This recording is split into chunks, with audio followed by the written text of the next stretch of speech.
Hello and welcome back to the Hockey Assist Network. I am your host, DJ Mitchell, here to go over some daily fantasy hockey tips and some different websites to check out that should hopefully help you on your process. There is no website you should check out more, though, than Underdog Fantasy, the official sponsor of the Hockey Assist Network and the Morning Skate Podcast. We'll be working with them. I've already done some content for them in the past, so check that stuff out and make sure to use code MSP or THAN when you're depositing. $10 deposit in is all you'll need to do. You'll get $10 right back into your account to use. But let's get right into the video. We're starting going on Twitter, a website I'm sure many of you use, and we're going to check out friend of the show, Morning Skate Podcast host Matt Moody's Twitter, and go to his list. So if you go through his list, he has every single NHL team with beat reporters right in there. So his lists are incredibly useful. We have every team, including Seattle now. I just decided to click on Pittsburgh. They had a game. You'll see that the Pittsburgh Penguins tab is in there themselves and a lot of different reporters. This will be incredibly useful for trying to find the lines and what they're trying to do out there, as well as, 30 minutes before lock, if you want to make sure someone's in, Roope Hintz from last year, etc. Kind of control F, look up the team, look up the lines, look up the player, and you'll be able to find it all right in here. Not much to spend on this, though. We're going to move right over to Natural Stat Trick, a website that you have to bookmark. I start by kind of just doing a little show. They go game by game if you want to really look into the particulars, which can be useful, especially for prop betting and stuff of that nature. You can kind of look exactly what the analytics said. But I start by going right into the individual player tab.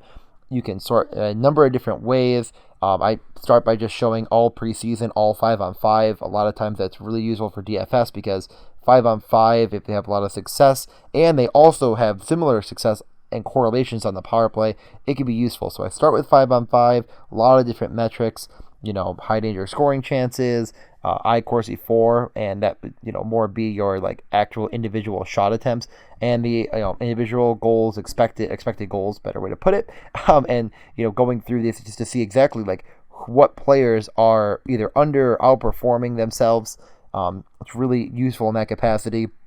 I went over the power play just so you can kind of see what players are actually shooting the puck a ton, what players are getting really lucky, what players are having high danger scoring chances, which might be able to show you, and we'll look at other metrics later, what players are trying to set up. And that's really important for those correlations. So if you see that one player, has a number of high danger scoring chances, we look over at HockeyViz later, you can see where they're shooting from and try to figure out exactly how these different things are coming together. When you compare that with 5-on-5 numbers as well from Natural Stat Trick and other places, you can really start drawing a picture of how these teams are trying to get success. And if you're looking to filter it by date ranges because you want to get more up-to-date stuff, you can filter it in the filters tab.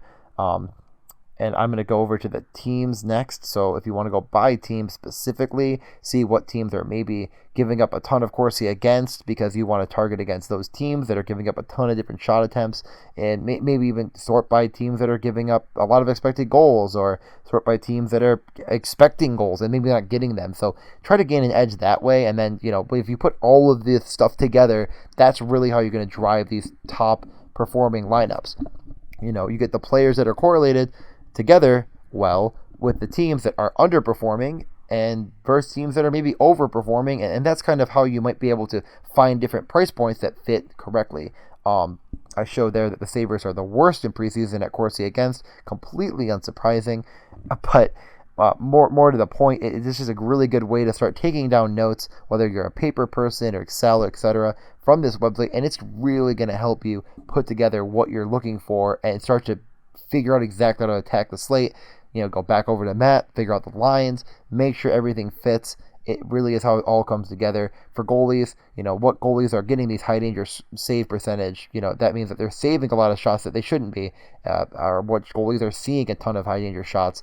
And then HockeyViz, as I mentioned before, a lot of good stuff on this site. I absolutely love Micah Blake McCurdy and all of his work. There's a ton of different articles that you might want to check out if you want to learn a little bit more about the metrics and a little bit more maybe just about, hockey visualizations in general. He's done a ton of amazing work. I've seen him speak before. He's absolutely awesome. I'm going to dive into kind of how I use the website. at more of a basic level. So I start by normally going to the game that I want to look into. So we start with the Chicago at Detroit game, the 10-goal game, the shot ties, etc. There's a lot of good stuff here. I'm not going to break down all of it because it's just not completely pertinent, but we can see the expected goals and actually see the shot attempts, the power play shot attempts, in more of a visual aspect, where and the goals, who scored them, and then it's a good, not something you want to use and say like, oh, this is going to happen again, a complete repeat performance. But if you can see this over time and you're looking at this daily, you'll start to see trends and different patterns that you might want to key in on. The easiest I'm gonna get to it next actually, but this one kind of shows which lines we're matching up with which teams, and when teams play each other on back-to-backs and stuff, you can really use this to your advantage to see what home teams are matching which lines with which lines and who are dominating shot attempts. The more red it is, the more that Chicago is dominating, and the more blue it was, the more Detroit was dominating which each individual line. And then I show you like, well, Detroit, how many minutes? So like Pius Suter played 19, but he wasn't on the first power play. He was on the second power play with Zadina. Well, those guys didn't correlate 5-on-5, so you kind of see this in a more visual aspect to see like, okay, well, I want to pair this guy with him, but is he the right fit? And then furthermore to that, where are they taking their shot attempts on the power play is another like very important thing for me, at least. Lucas Raymond, high slot. Okay, so he's in the high slot. Who's going to be moving the puck to him? All right, let's go in, and we're going to be watching highlights together. I'm going to be showing them later who would be passing it to him in that high slot. Chicago was driving all of their power play to the front of the net. So Tyler Johnson was down low. We see a bunch of different players. So clearly they were moving guys through that, bottom three to get them into that position to try to generate offense. Next, I go to an individual player, see how, over the course of their career and in the course of years, how they're driving offense in different situations, where their shot attempts have come from over the course of a long period, the darker shaded areas where they're shooting and I'm not going to break this down too much right now, and I can definitely go over this stuff more if you have questions. I also like to look at over different games, especially because you can look at this by team, by game as well as like I'm showing now their whole 2020-2021 season. What players played really, really well over the course of the year with Rasmus Dahlin. Well, fortunately Taylor Hall seems to be the best, and he's in Boston now, so it's not always perfect, but especially early in the year, you can kind of maybe try to grind an edge. And I also pop over to Michael Bates-McCurdy's shop, where you can buy all these fun little visualization merchandise. I know Matt has the hoodie. I'm very jealous. I'll probably end up buying one at some point, next little bank we get. But I definitely would recommend this site to anyone. And really, if you're not grinding some of these edges, you're kind of doing yourself a disservice, especially if you're playing higher stakes. And I think that all of these combined will give you the best outcome, whether you're drafting on Underdog, you're doing your daily fantasy Underdog slate, where there might be a ton of positive EV if you're getting against people that just aren't looking at this stuff. Every hour that you put in, every 30 minutes that you put in, you're going to gain an edge on the person that didn't put that time in. So I will help in the Discord. I will help everywhere I possibly can. If you have any questions or concerns, bring them up. If you want me to go into some of these statistics a little bit more, I know I kind of briefly glossed over them, but I can definitely do that as well. And we can all win money together and keep growing this amazing sport and keep growing everything that, we want this DFS content to come and get bigger prizes. So I'm going to cut it off right here. We're getting about 9 minutes. Thank you again. Please subscribe to the Hockey Assist Network. Join Underdog Fantasy. Check out the videos I've already done for them.